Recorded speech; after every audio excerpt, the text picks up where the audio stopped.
दोस्तों नमस्कार, कैसे हो आप सब। आशा करता हूँ अच्छे होंगे। दोस्तों आज दिन मंडे का और आज डेट है 26 जून 2023 और दोस्तों अभी टाइम हो रहा है 8:02 और मैं आ गया हूँ Dwarka sector 13 Radisson Blu hotel के पास में। जस्ट अभी मैंने ड्रॉप किया था और अभी डलवाई है सीएनजी बिल्कुल रेड पे थी। जब लास्ट मैंने शाम को ब्लॉग बनाया था दिल्ली कैंट रेलवे स्टेशन पे था, तभी रेड पे चल रही थी। तो उसके बाद 2 बुकिंग्स मैं लेकर आया था दोस्तों। पहली जनकपुरी छोड़ी, जनकपुरी से फिर मेरे को सीधे यहाँ की मिल गई थी। तो इतनी सीएनजी थी कि मतलब रेड पे ले आया था। तो अभी फिर सीएनजी डलवाई मैंने 596 रुपये की सीएनजी अभी। तो 596 रुपये की सीएनजी जो चलती है आधे दिन ही चलती है, फिर उसके दोबारा फिर 500 रुपये की और डल जाती है। तो पूरे दिन में जो सीएनजी वैसे जो डलती है वो 1000 रुपये तक की डल जाती है। हाँ, ये होता है कि काम उसमें से थोड़ी आधी बच जाती है और काम अगर डिपेंड करता है आप कितने घंटे का काम कर रहे हो। अगर पूरे 12 घंटे कर रहे हो तो आपको 2 बार कंपलसरी डलवानी पड़ेगी। अगर आप 6 घंटे गाड़ी चला रहे हो तो 6 घंटे के हिसाब से फिर 6 घंटे में एक बार में ही आप मतलब काम कर सकते हो। तो एक ही सिलेंडर में आपका काम हो जाता है। तो अब हमारा शेड्यूल ऐसा है कि सुबह निकलना है, फिर उसके बाद दिन में सीएनजी फिल कराना ज़रूरी होता है, क्योंकि फिर क्या है कि आसपास क्या है सीएनजी पंप पे भीड़ भी मिलती है, फिर पीक टाइम हो जाता है। तो फिर एकदम से मतलब फिर राइडर भी एग्री नहीं होता कई बार। तो मैं अपनी तरफ से कोशिश यही करता हूँ दोस्तों कि जहाँ खाली दिखता है वहीं पे लगा देता हूँ, चाहे 200 की है 300 की है। गाड़ी में एक्चुअली सीएनजी फुल रहेगी तो आपको ना बुकिंग एक्सेप्ट करने में कोई दिक्कत नहीं होगी। कई बार कई भाई ऐसी गलती कर लेते हैं कि पूरा सिलेंडर को मतलब खाली करते हैं, रेड पे आती है, फिर उसके बाद सोचते हैं कि डलवाई जाए सीएनजी। तो ऐसे उसमें क्या होता है कि दोस्तों ऐसे उसमें उनको नुकसान हो जाता है। नुकसान ये होता है कि उनके पास कोई लंबी ट्रिप्स आ रही होती है, सर्ज में आ रही होती है या बेनिफिट वाली ट्रिप्स होती है, तो उसको वो ले नहीं पाते। इसीलिए नहीं ले पाते, ड्यू टू रीज़न यही है कि सीएनजी पता नहीं राइडर भरवाने देगा नहीं। क्योंकि कई राइडर्स दोस्तों देखिए, राइडर की मन की आप कह नहीं सकते। कुछ राइडर एग्री कर देते हैं, कुछ बिल्कुल ही मना कर देते हैं। कुछ तो फिर आपको ही उल्टा सीधा बोलते हैं कि पहले से क्यों नहीं डलवा के रखी, ये है वो है। तो आज ऐसा ही मेरे साथ एक वाकया हुआ था, अभी मैं बताऊंगा आपको। आज मैं सुबह मैं निकला था दोस्तों, आज मॉर्निंग में करीब 8 बजे। तो 8 बजे मेरे पास आ गई थी पहली ट्रिप्स ओखला साइड की, जो कि मैं ऑलरेडी अभी ब्लॉग में बताया। उसका फेयर कितना परसेंट कमीशन ऊबर काट रहा है, 40% से ऊपर कमीशन जा रहा है दोस्तों। 2-3 ट्रिप्स का मैंने आपको बताया था लास्ट ब्लॉग में। तो वहाँ पर ओखला छोड़ा, ओखला के बाद मेरे पास जो आ गई थी ट्रिप्स आपका इधर की तो लाइट इतनी फ्रंट की लाइट जो सामने से आती है इतनी हाई बीम में बंदे लगा के रखते हैं, तो उसमें दिखने में दिक्कत हो रही थी। तो दूसरी बुकिंग मेरे पास जहाँ पर ओखला में छोड़ा था वहीं से मेरे पास आ गई थी बाराखंबा की। तो बाराखंबा पे ड्रॉप करते ही दोस्तों मेरे पास आ रही थी सर्ज में 1.5 में 1.6 में रेलवे स्टेशन अजमेरी गेट पहाड़गंज, जो कि मैंने सारी ट्रिप्स छोड़ी इसीलिए क्योंकि उस लोकेशन में लग रहा हुआ था बहुत तगड़ा वाला जाम। और राइडर की कंफ्यूजन इतनी ज्यादा हो जाती है कि राइडर कई बार अजमेरी गेट पे होता है, लोकेशन उसकी आती है पहाड़गंज साइड, और कुछ पहाड़गंज पे होते हैं जिनकी लोकेशन दिखाती है अजमेरी गेट। तो ऐसा मेरे साथ कई बार हुआ है कि घूम के जाना पड़ता है बहुत से। और जब से इसे चार्ज वाला सिस्टम ऐड किया है तब से और ज़्यादा प्रॉब्लम हो गई है। पहले तो हम चलो जाम में भी चले जाते थे कि भाई जाम लग रहा कोई नहीं स्टेशन पे चले जाओ। अब क्या है कि अजमेरी गेट अगर आप चले गए तो 30 रुपये की पर्ची कटवाओ, फिर उसके बाद जितना लेट होगा उतना आपको फाइन देना पड़ेगा। तो इसी वजह से मैं गया ही नहीं वहाँ पर। तो वहाँ से फिर मैं आ गया था क्या कहते हैं इधर आपका करोल बाग वाली साइड पे। वहाँ पर मैंने सुबह सीएनजी डलवाते ही मेरे पास सीधा गुड़गांव सेक्टर 39 मैदानता। तो मैदानता की बज गई थी, तो मैदानता मैंने छोड़ा। मैदानता छोड़ के फिर मेरे पास वहीं से मैदानता के पोर्स पे ही एक और राइडर खड़े थे, तो उनकी एडवांस में आ गई सेक्टर 43 40 के पास गया। फिर उसके बाद सीधा मेरे पास आपका इधर ट्रिप्स थी दिल्ली साइड की। तो उस ट्रिप्स को मैंने ली, फटाफट छोड़ा उसको मूलरबंद। फिर वहीं से मेरे पास मूलरबंद से ही फरीदाबाद सेक्टर 37 से आ गई। तो मैंने कहा चलो इस ट्रिप में फरीदाबाद से दोबारा टोल मिल जाएगा 100 रुपये का। तो जिस ट्रिप को मैं लेकर आया था दोस्तों, क्या मैं आपको जैसे कि बता रहा था कि राइडर के मन मतलब कुछ भी बोल देते हैं, तो वही चीज़ मेरे साथ हुई। आप नीचे से देखिए, जब आधा टोल का रास्ता आप कवर कर चुके हो, दूसरा टोल का रास्ता अगर आप चाहो भी राइडर के पैसे, अब मेरी इच्छा थी कि मैं राइडर के पैसे बचाऊं, ठीक है। तो राइडर कहती अरे आप यहाँ से लेफ्ट से कहाँ से जा रहे हो, फरीदाबाद के लिए सीधा मतलब दिल्ली के लिए ऊपर से लो आप। जब हमने मतलब सीधा बोल रहे जब हमने पेमेंट कर रखी है पूरी, तो आप ऊपर से क्यों नहीं ले रहे। मैं कहा जी आप पेमेंट कर रहे हो वो ठीक है, बट इसमें आप ही का पैसा बचेगा। कहती नहीं है हमारा तो पैसा जितना है उतना ही आएगा। मैंने कहा अगर मैं नहीं लेके जाऊंगा तो आपके 30 रुपये बच जाएंगे मैडम। कह रही नहीं हमें तो ऊपर से जाना है, हमें टाइम ये करना है। मैं कह रही चलो। तो बड़ी बदतमीजी से मतलब एक एटीट्यूड जैसे होता है ना, तो उस तरीके से बात कर रहे थे। मैं कहा चलो जी गलती होगी मेरे से, मैंने ले लिया, मैंने सोचा आपके पैसे बच जाएंगे, तो मुझे कोई इसमें मिलने वाला है नहीं कि आप सोच रहे हो कि मुझे इसमें कोई एक्स्ट्रा मिल रहा है। तो वहाँ से लेकर गया, फिर उसको फिर बड़ी सॉफ्टली हो गई थी बाद में। कह रही कि भैया मुझे वापस भी मतलब फरीदाबाद जाना है, तो दोबारा बुक करनी पड़ेगी। तो मैं एक मन तो कर रहा ले जाऊँ, फिर मैंने कहा नहीं।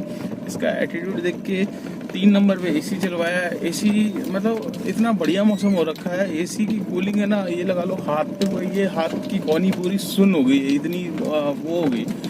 तो मैंने कहा नहीं यार इसको जाने दो, ये इसने बहस करी है और आगे चल के फिर और ज़्यादा दिक्कत करेगी। तो इसलिए मैंने कहा आप दूसरी कैब करो, मेरे पास नहीं आएगी बुकिंग, एक ही बार आती है, इसके बाद उस गाड़ी पे बुकिंग आती नहीं है। तो इसलिए मैं ये बोल के मैं निकल गया वहाँ से। तो निकल के वहाँ से फिर मेरे पास जो वहाँ से ट्रिप आ गई थी, छोटी छोटी ट्रिप्स करते हुए फिर मैं दिल्ली के एंड तक आ गया था, फिर आपसे बात करी थी। तो दोस्तों आज हम बात करेंगे एक ऐसे अपडेट के बारे में जो ऑलरेडी आपको पता है, बट मैं इसके बारे में दोबारा आपको अवेयर कर रहा हूँ। अवेयर इसलिए कर रहा हूँ क्योंकि काफ़ी ड्राइवर भाई अभी दोबारा से वो गलती करना स्टार्ट कर दिए हैं, और ख़ासकर मैंने भी करी है वो गलती। तो गलती क्या है देखिए दोस्तों, आपने जैसे कि कुछ टाइम पहले 4-5 महीने पहले 6-7 महीने पहले एक आपने केस सुना था, कोई टाटा कंपनी का कोई सीनियर जो रोड एक्सीडेंट में जिनकी मतलब वो एक्सपायर हो गए थे, साइरस मिस्त्री के नाम से।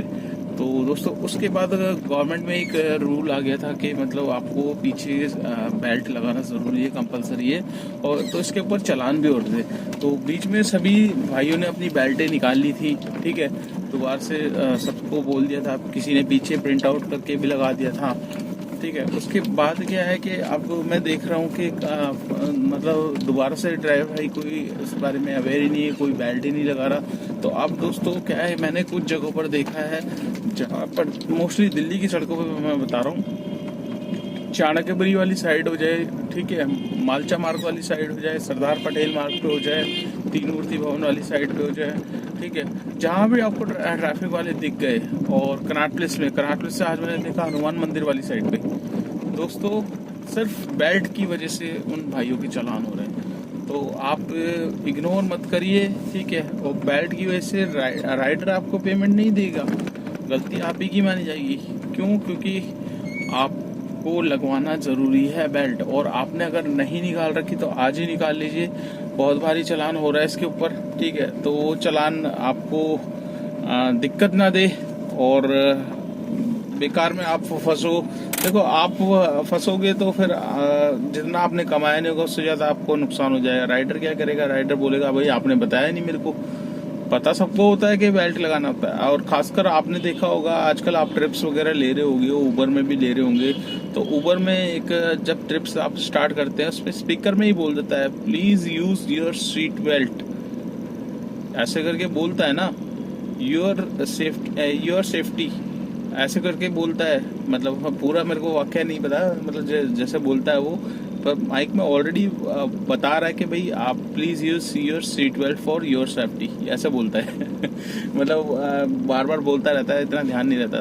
तो दोस्तों आप भी जिस भी भाई ने अगर दोबारा से हाइड कर रखी है बेल्ट, तो उसको निकाल लो, निकालने में फ़ायदा है, नहीं तो फिर आपको मतलब भारी चालान ट्रैफिक वाले पकड़ेंगे, फिर कोई फ़ायदा नहीं है। या फिर एक काम करो, यहाँ पर सीट के पीछे लिख के डाल दो, सबसे बेस्ट है। मैं भी वही सोच रहा हूँ यार, ऐसे बार बार बोलना सही नहीं है, बेल्ट निकालो अपना, लिख के डाल दो भैया सीट बेल्ट लगाना अनिवार्य है, अगर चालान होता है पकड़े जाने पे तो आप ही का चालान होगा, आप ही जिम्मेदार होंगे, ठीक है दोस्तों।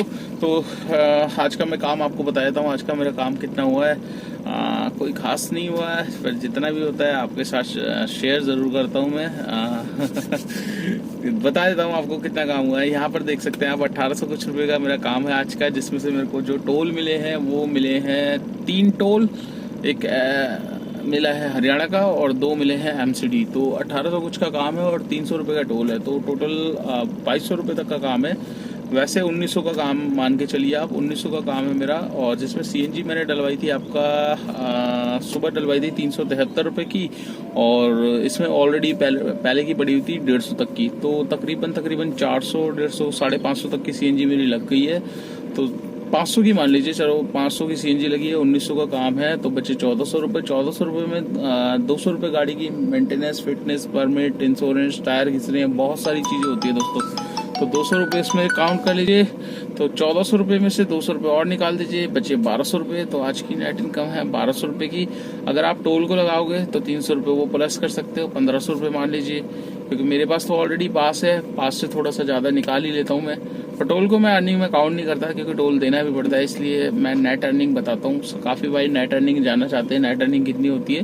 तो 1200 रुपये की नेट अर्निंग है आज की। इस 1200 रुपये में मेरे को किसी को कुछ नहीं देना। अगर हाँ नई गाड़ी आपकी है तो आपको इसमें से EMI भी निकालनी पड़ेगी। अगर आपने ड्राइवर हायर किया हुआ है तो उसका भी खर्चा निकालना पड़ेगा। तो दोस्तों ये काम और भी अच्छा हो सकता है, जितने आप जल्दी निकलो उतना अच्छा निकलेगा। तो ये मैं सुबह 8 बजे निकला था, अभी तकरीबन टाइम वही हो चुका है, 8:14 हो गए। 12 घंटे में 1 घंटा रेस्ट किया होगा, तो 11 घंटे तक का काम है। 11 घंटे में आपका काम टोटल 2200-2300 तो जो मैं बताता हूँ वही होता है, सीएनजी वगैरह हटा के। क्योंकि अर्निंग मतलब सिर्फ दिखाना, जैसे ऊबर में काम हमने इतना कर लिया, ठीक है, आपको अच्छा लगेगा फिगर के हाँ यार काम इतने का 2300 रुपये तक का हो गया, पर 2300 के बाद के जो खर्चे हैं वो भी तो हटाओ। वो हटाने के बाद अपनी नेट अर्निंग बताओ ना। काफ़ी भाई वो चीज़ नहीं बताते जो आपको मेरी वीडियो में देखने को मिलता है। मैं सिर्फ जेन्युइन रियल जो एक्चुअल में अर्निंग है वो आपको दिखाता हूँ। और यही चीज़ है, अर्निंग आपके ऊपर है, आप जितनी मर्जी करना चाहो, मेहनत आपकी है, टाइम आपका है। तो जितना करोगे उतना पाओगे, जितना कम करोगे उतना कम पाओगे। तो मैंने जितना किया मुझे उतना मिला आज का। तो आज यहाँ पर लिखा हुआ था कि आज इतना महेश भाई लेकर जाएंगे, तो उतना मैं लेकर जा रहा हूँ। तो कल कोशिश करूंगा और जल्दी निकलने की। अगर जल्दी निकला 5 बजे तो फिर 5 बजे से आपको दिखाऊंगा। सुबह अगर मैं जल्दी निकला तो एक ब्लॉग आपके साथ जरूर बनाऊंगा, मॉर्निंग से लेके इवनिंग तक का काम कितना होता है तो वो पूरा का पूरा शेयर करूंगा। तो चलिए दोस्तों इस वीडियो को कर देते हैं यहीं पे एंड। आपको वीडियो कैसी लगी लाइक कर देना, चैनल पे फर्स्ट टाइम है तो चैनल को सब्सक्राइब कर लेना। अगर आप मेरी वीडियो फेसबुक पेज पे देख रहे हो तो उसको भी फॉलो कर लेना, ज्यादा से ज्यादा शेयर करना। जितने वीडियो शेयर करोगे उतनी वीडियो आगे पहुंचेगी, उन भाइयों के पास जाएगी जो जानना चाहते हैं एक्चुअल में ओला उबर में काम है कितना। तो चलिए दोस्तों वीडियो को एंड करते हैं और मिलते हैं आपसे कल नेक्स्ट डे नेक्स्ट अर्निंग पे। तब तक के लिए बाय बाय। और सीट बेल्ट लगाना और लगवाना ना भूले दोस्तों, आपकी सेफ्टी है और साथ साथ राइडर की भी सेफ्टी। चलिए मुलाकात करते हैं नेक्स्ट व्लॉग में।